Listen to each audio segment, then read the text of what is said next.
What's up, everyone, and welcome back to Knockout Zone. Today, we've got a loaded episode, so let's jump right in. First up, Alex Pereira sends a message to his former rival Israel Adesanya ahead of his big return fight this weekend at UFC Seattle, where Izzy is set to face Joe Pyfer in the main event. A lot of fans were initially confused about this matchup, but Adesanya explained that after taking a year off, he wanted a high-risk opponent to jump back into the action. What really caught attention was Pereira's message.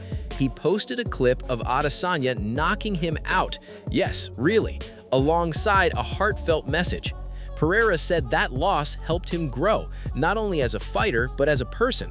He spoke about evolving, maturing, and using the experience as fuel to reach higher levels. He even wished Izzy the best for the fight, showing respect despite their intense rivalry. It's rare to see this level of sportsmanship between former champions, and it's definitely worth acknowledging. Speaking of Adesanya, he's not thrilled with how the middleweight division has been handled since his reign. In a recent interview, he pointed out that the division feels slow and inactive. He mentioned Khamzat Chimaev, saying that while Chimaev was extremely active on his rise, things slowed down once he became champion. Adesanya emphasized that he was the last truly active champion who consistently faced top challengers, and that his contributions to the division weren't fully appreciated until now. As for his fight this weekend, Adesanya comes in on a 3-fight losing streak, and after one of the longest layoffs of his career. But for Izzy, it's not just about winning, it's about performing. He says that if he performs at his best, the wins and titles will naturally follow. Shifting gears, there's a major update on Islam Makhachev.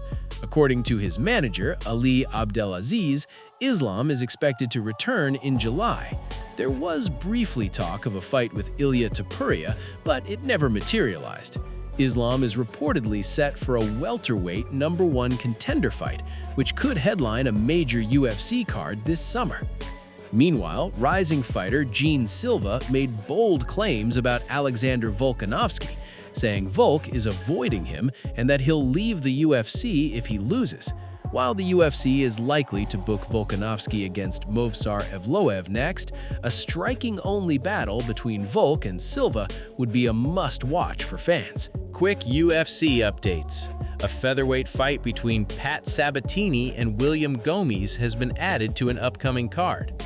Also, a huge rematch between Manel Kape and Kyoji Horiguchi will headline UFC Vegas 119. In other news, Colby Covington is getting roasted by the MMA community after announcing he's stepping away from politics. Fans didn't hold back, especially after he was left off the rumored White House card despite his long-standing support for certain political figures. On the boxing side, Eddie Hearn has started training for a potential boxing match with Dana White. After a back-and-forth between the two, Hearn is already in the gym, and fans are waiting to see if Dana will respond or begin training himself. Meanwhile, Francis Ngannou spoke out about John Jones's situation. Ngannou criticized the UFC, saying that if even someone as decorated as John Jones isn't treated properly, it raises concerns for all fighters. He stressed that fighters deserve respect, especially those who built the sport. And finally, the biggest headline, Conor McGregor has officially confirmed his UFC return.